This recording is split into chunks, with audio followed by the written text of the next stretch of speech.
Subscribe to our channel and push the bell icon to get video notifications on your smartphone. Hello dear students, I am your tutor for today's lesson. आज हम पढ़ने जा रहे हैं percentage. Percentage को denote किया जाता है इस साइन से। इस साइन से हम परसेंटेज को डिनोट करते हैं। मीनिंग क्या होता है परसेंटेज का? हमारे पास एक लैटिन फ्रेज है परसेंटम और यहीं से आता है हमारे पास परसेंटेज।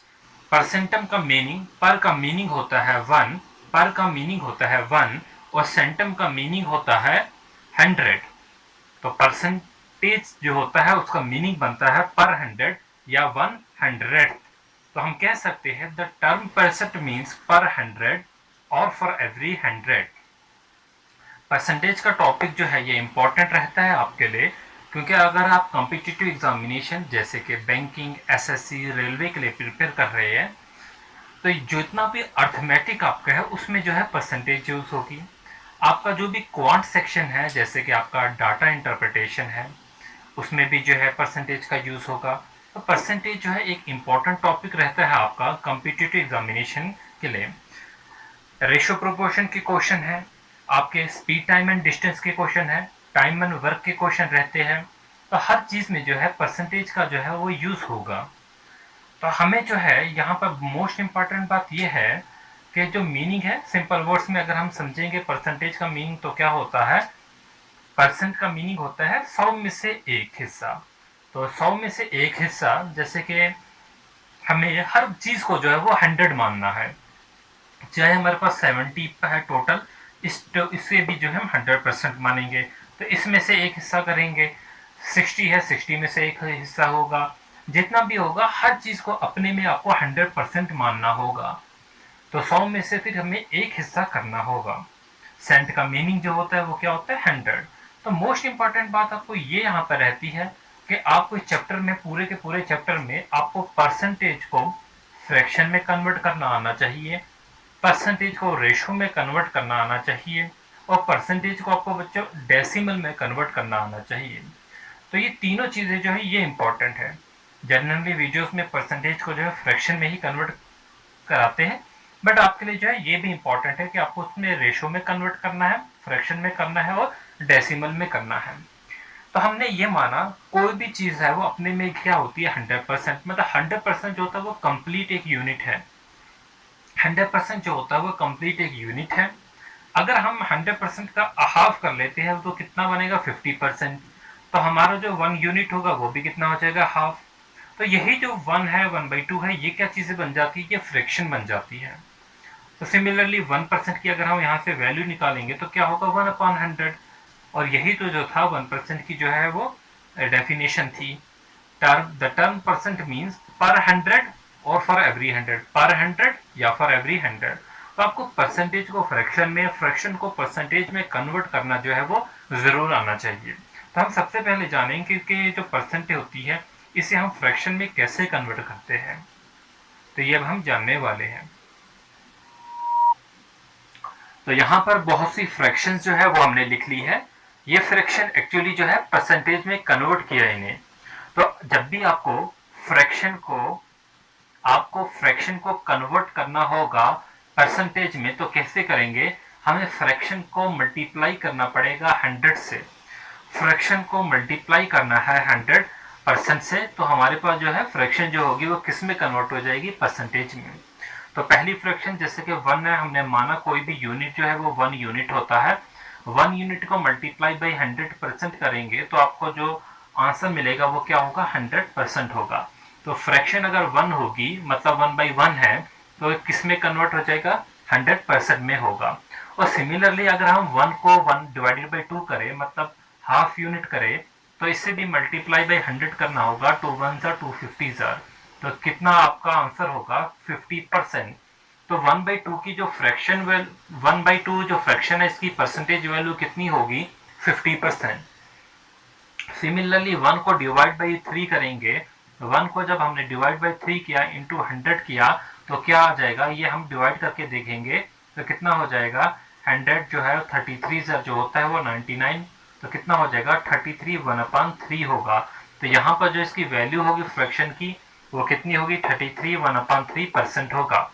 तो हमने देखा 1 यूनिट की वैल्यू जो होती है वो 100% रहती है, 1/2 फ्रैक्शन की वैल्यू कितनी होती है 50% होती है, और 1/3 की वैल्यू कितनी होती है बच्चों 33 1/3%। सिमिलरली 1/4 की बात करेंगे, हम क्या करेंगे मल्टीप्लाई बाई 100% करेंगे, तो हमारा आंसर कितना होगा बच्चों 25% होगा। तो हमने देखा 1/4 की फ्रैक्शन वैल्यू जो है इसकी जो परसेंटेज वैल्यू होगी वो कितनी होगी 25% होगी। सिमिलरली 1/5 की बात करते हैं, 1/5 मल्टीप्लाई बाई 100 करेंगे तो फ्रैक्शन वैल्यू जो होगी वो कितनी हो जाएगी 20%। तो आपको ये सारी वैल्यूज जो है वो याद होनी चाहिए, 1/4 की 25%, 1/5 की 20%। सिमिलरली 1/6 की करेंगे, 1/6 मल्टीप्लाई बाई 100%, हमारा आंसर जो होगा वो कितना होगा 16 2/3%। तो इस तरीके से जो है हमें वैल्यूज याद रखनी है। तो 1/6 की जो है 16 2/3%, और इसी को हम लिख सकते हैं, इन्हीं वैल्यूज को हम लिख सकते हैं 16.66% भी लिखते हैं। तो कभी कभी एग्जामिनेशन में क्वेश्चन में जो है वो इस तरीके से भी दिया जाता है। तो हमने 1/4 भी देख लिया, 1/5 भी देखा और 1/6 भी देखा, और हम देखने वाले हैं 1/7 की जो है वो फ्रैक्शन वैल्यू। 1/7 जो है इसे जब हम परसेंटेज 100% से मल्टीप्लाई करेंगे तो हमारा आंसर कितना होगा 14 2/7। तो कितना होगा 14 2/7। तो एक्चुअली में 14 2/7 क्या होता है 14 + 2/7 होता है।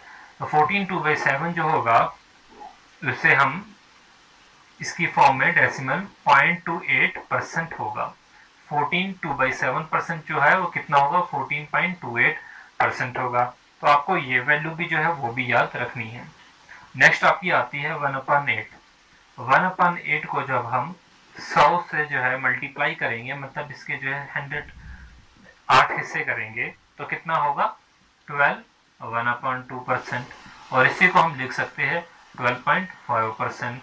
तो होपफुली जो है 1/8 की भी आपको फ्रैक्शन वैल्यू जो है वो याद होगी। मोस्ट इंपॉर्टेंट है 1/9 1/11 जनरली एग्जामिनेशन में यूज हो जाती है। 1/9 को 100% से डिवाइड करेंगे तो कितना हो आएगा 11 1/9% आएगा, 11 1/9%, और इसी को हम लिखते हैं 11.11%। तो ये भी जो है आपको याद होना चाहिए। तो क्या होगा 11.11%। तो अब हम देखेंगे 1/10 की।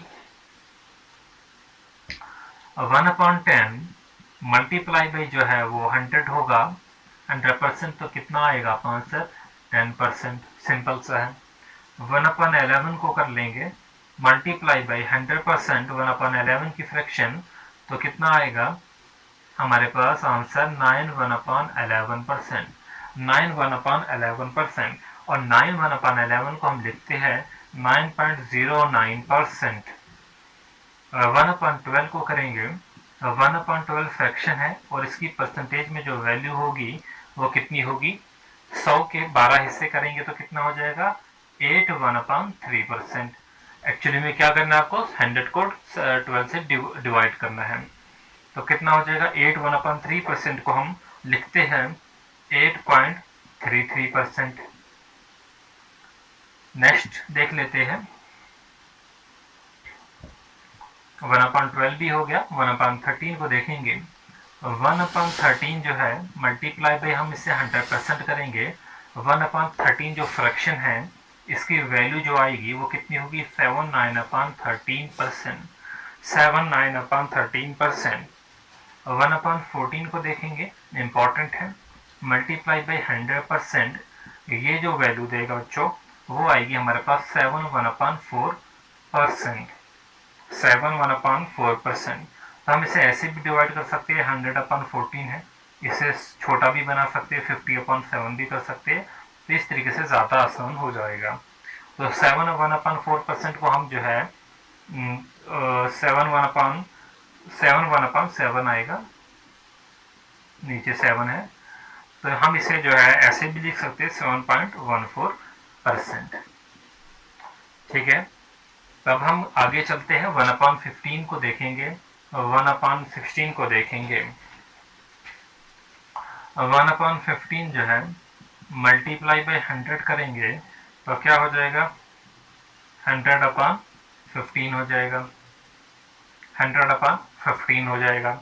और इसे को हम डिवाइड करेंगे तो क्या आ जाएगा हमारे पास आंसर 62/3%। ये चीज़ें आपको याद होनी चाहिए। 1/15 की फ्रैक्शन जो है इसकी जो परसेंटेज में वैल्यू होगी वो कितनी होगी, 62/3%, और जिसे हम लिख सकते हैं 6.66%। 1/16 जो है इसकी वैल्यू देख लेते हैं। 1/16 की जो वैल्यू होगी वो होगी मल्टीप्लाई बाई 100% करेंगे तो कितना हो जाएगा 100/16, जो कि वैल्यू कितनी होगी 6 और 1/4%, और 6 1/4% की वैल्यू कितनी होगी 6.25%। तो ये इतनी फ्रैक्शन वैल्यू जो है हमें याद होनी चाहिए, 1/16 तक तो मिनिमम याद होनी चाहिए। इससे आगे जो भी फ्रैक्शन होगी, इससे बड़ी फ्रैक्शन जैसे 1/17 1/18 आगे हम जो है वो निकाल सकते हैं। तो ये जो बेसिक जो है फ्रैक्शन जो है वो इतनी आपको याद होनी चाहिए। जैसे कि हमने देखा 1/16 की कितनी होती है 6 1/4%, जिसे हम कितना लिखते हैं 6.25%। अगर आपको दी गई होगी वैल्यू 5/16 फ्रैक्शन वैल्यू है, इसे परसेंटेज में पहले आपको कन्वर्ट करना होगा। तो हम कैसे करेंगे, हम जानते जो है 1/16 जो होता है वो कितना है 6.25 होता है। 5/16 कितना होगा, इसी वैल्यू को मल्टीप्लाई कर देंगे 5 से, तो कितना होगा 6 5 30 और 5 5 25 1.25, तो कितना हो जाएगा 31.25। तो इस तरीके से जो है हम फ्रैक्शन वैल्यू को जो है हम कन्वर्ट कर सकते हैं परसेंटेज में। अब फ्रैक्शन को तो हमने परसेंटेज में कन्वर्ट करना सीख लिया, लेकिन अगर हमारे पास वैल्यू जो है वो परसेंटेज में दी गई होगी, जैसे कि किसी क्वेश्चन में पूछा गया होगा प्राइस जो है 50% से इंक्रीज हो रहा है, या इस तरीके से 25% से इंक्रीज हो रहा है, तो हमें यहाँ पर जो है परसेंटेज को भी जो है वो फ्रैक्शन में कन्वर्ट करना आना चाहिए। फ्रैक्शन को परसेंटेज को फ्रैक्शन में कन्वर्ट करना आना चाहिए। तो जैसे कि मैं एक लिख लेता हूँ परसेंटेज 45%। अब इस 45% की फ्रैक्शन वैल्यू क्या होगी, हमने यहाँ पर कहीं भी 45% नहीं पढ़ा, हमने 45% जो है यहाँ पर कहीं भी नहीं पढ़ा। तो लेकिन हमें जो है इसकी फ्रैक्शन वैल्यू अगर पूछी गई तो हम कैसे निकालेंगे, तो परसेंटेज को फ्रैक्शन में कन्वर्ट करने के लिए हमें 1/100 से मल्टीप्लाई करना पड़ता है, या 100 से सिंपली हम कह सकते हैं डिवाइड करना पड़ता है। तो कैसे होगा, ये 45 है, मल्टीप्लाई बाई 1/100 होगा। अब ये किससे कैंसिल हो रहा है, 5 9 जार 5 20 जार, तो 9/20 जो होगा वो आपका आंसर होगा। एक और मेथड भी है, तो ये इसकी 9/20 जो होगी फ्रैक्शन वैल्यू होगी किसकी 45% की। दूसरा हम ऐसे भी कर सकते हैं, 45 है, हमें पता है 45% जो है वो किस किस से मिला बना होगा 20% से प्लस 25% से। 20% की हमको फ्रैक्शन वैल्यू जो है वो ऑलरेडी पता है, 20% की 1/5 होती है, और 25% की जो होती है 1/4 होती है। इस तरीके से हम इसका एलसीएम निकाल कर 20 और ये ऊपर आ जाएगा 9, इस तरीके से भी जो हम कर सकते हैं। तो बहुत से मेथड रहते हैं, बट आपको जो है पहले फ्रैक्शन और परसेंटेज की वैल्यू जो है वो याद होनी चाहिए। आपको एग्जामिनेशन में निकालनी नहीं है, आपको क्वेश्चन जब सॉल्व करने हैं आपको ये ज़बानी याद होनी चाहिए। तो एक बार पढ़ते हैं, 1 की फ्रैक्शन 1 जो है इसकी परसेंटेज वैल्यू 100%, 1/2 की 50%, 1/3 फ्रैक्शन की परसेंटेज वैल्यू 33 1/3%, 1/4 की 25%, 1/5 की 20%, 1/6 की 16 2/3%, 1/7 की 14 2/7%, 1/8 की 12.5 मतलब 12 1/2%, 1/9 की 11 1/9%, 1/10 की 10%, 1/11 की 9 1/11%, 1/12 की 8 1/3%, 1/13 की 7 9/13%, 1/14 की 7 1/7%, 1/15 की 6 2/3% एंड 1/16 की 6.25%। जैसे कि आप स्क्वायर रूट और क्यूब रूट जो है निकालना सीखते हैं, लेकिन जब एग्जामिनेशन में आता है तो जिससे याद होता है उसके क्वेश्चन जो है ज़्यादा जल्दी हो जाते हैं। बेशक शॉर्टकट ट्रिक्स आपको आती है, लेकिन जो है जिसे उसकी वैल्यू ज़्यादा जल्दी याद होगी वो जल्दी से क्वेश्चन सॉल्व करेगा। तो आपको भी जो है इनको निकालना नहीं है आपको, बल्कि इससे ये वैल्यूज़ जो है वो याद होनी चाहिए। कुछ और एग्जांपल देख लेते हैं। हमें कन्वर्ट करना है 37.5% को फ्रैक्शन में। कैसे करेंगे? हमें फ्रैक्शंस वैल्यू जो है परसेंटेज अगर ये इतनी सी याद है तो हम देखेंगे जैसे 0.5 है तो किस वैल्यू में लास्ट में 0.5 आ रहा है, 12.5 आ रहा है, तो 12.5 है। और 12.5 किसकी फ्रैक्शन वैल्यू होती है? ये होती है 1/8 की। तो 12.5 को हम किससे मल्टीप्लाई करेंगे कि 37.5 आए? तो हमें 3 से मल्टीप्लाई करना पड़ेगा। 3 मल्टीप्लाई बाई 12.5, तो यहाँ पर भी हमें 3 से मल्टीप्लाई करना पड़ेगा। तो इसका क्या मीनिंग है? तो ये जो है 37.5 आ जाएगा, मतलब इसकी जो फ्रैक्शन वैल्यू होगी वो कितनी होगी? 3/8 होगी। एक और एग्जांपल ले लेते हैं। ये कॉमन सी एग्जांपल्स है जो यूज होती है।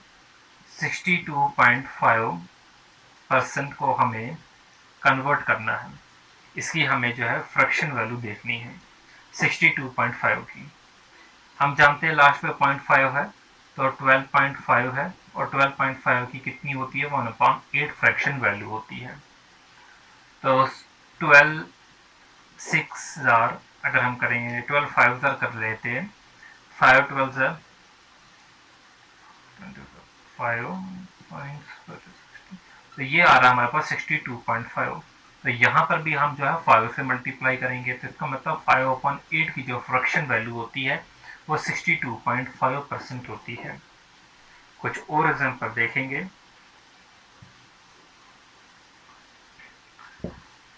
83 1/3%, 83 1/3%। यहाँ पर जो है 83 1/3% की जो है फ्रैक्शन वैल्यू हमें देखनी है।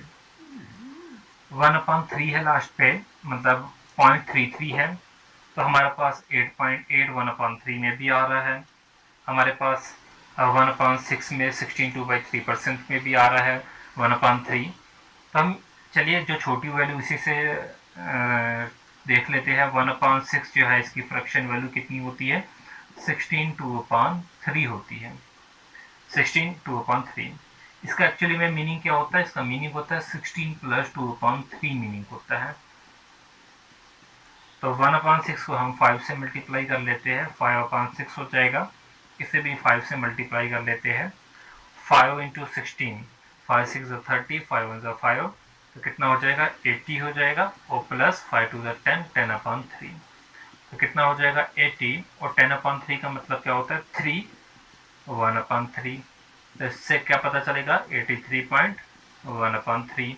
तो आपका आंसर जो होगा तो क्या होगा? 5/6। तो 5/6 जो होगा वो इसकी फ्रैक्शन वैल्यू होगी 83 1/3% की। तो यहाँ पर जो है ये आपको डायरेक्टली याद भी रख लेनी चाहिए, या तो स्टैंडर्ड वैल्यूज है। एक और ले लेते हैं। यहाँ पर दूसरा मेथड भी है, बहुत से मेथड होते हैं, जैसे कि मैं एक और भी अगर लिखना चाहूँ, क्या हमने लिया था अभी वैल्यू ली थी हमने 83 1/3 की। इसे हम जो है दो पार्ट्स में तोड़ भी सकते हैं, 50% में और 33 1/3% में। 50% की हमें फ्रैक्शन वैल्यू पता थी, कितनी थी? 1/2 थी, और 33 1/3 की कितनी थी? 1/3 थी। तो इस तरीके से जो है हम इनका एलसीएम लेके कितना आ जाएगा? 6, और कितना आ जाएगा? 5, 5/6, ऐसे भी हम निकाल सकते हैं। तो बहुत से मेथड है हमारे पास, जो आपको सूटेबल लगे, जो आपको अच्छा लगे, आप वो वाला कर सकते हैं। तो एक और एग्जांपल ले लेते हैं। 57 1/7% की फ्रैक्शन वैल्यू। हम जानते हैं 1/7 जो है, 1/7 की कितनी होती है? 14 2/7 होती है फ्रैक्शन वैल्यू। 14 2/7 की परसेंट की 1/7 होती है। इसका क्या मीनिंग होता है? 14 + 2/7 होता है। ठीक है, तो हमारा आंसर कितना आना चाहिए? 57। तो यहाँ पर मल्टीप्लाई किससे करेंगे जो बिल्कुल करीब होगा 57 के? तो हमें पता है अगर हम 4 से कर लेते हैं, 4 4 ज़ा 16, 5 4 1 ज़ा 4 56 प्लस 4 2 ज़ा 8/7, तो कितना आ जाएगा 56 प्लस 1 इंटू 1/7 जो कितना होगा 57 1/7%। तो कितना आपका आंसर होगा 4/7 जो होगी वो फ्रैक्शन वैल्यू होगी 4/7। ठीक है, तो इस वीडियो में कुछ बस इतना ही। नेक्स्ट पार्ट में मिलेंगे, कुछ क्वेश्चन करेंगे बेसिक से और फिर जो है साथ साथ जो है इस परसेंटेज के टॉपिक को कंप्लीट करेंगे। बहुत ज़्यादा क्वेश्चन करेंगे हम इस पर। ठीक है, जितने भी क्वेश्चन मेरे पास होंगे उतने हम क्वेश्चन जो है इसमें करते जाएंगे। जो भी पुराने एग्जामिनेशन से मैंने जमा किए हुए अपने टेस्ट में वो सारे जो है वो इसमें हम सॉल्व करेंगे।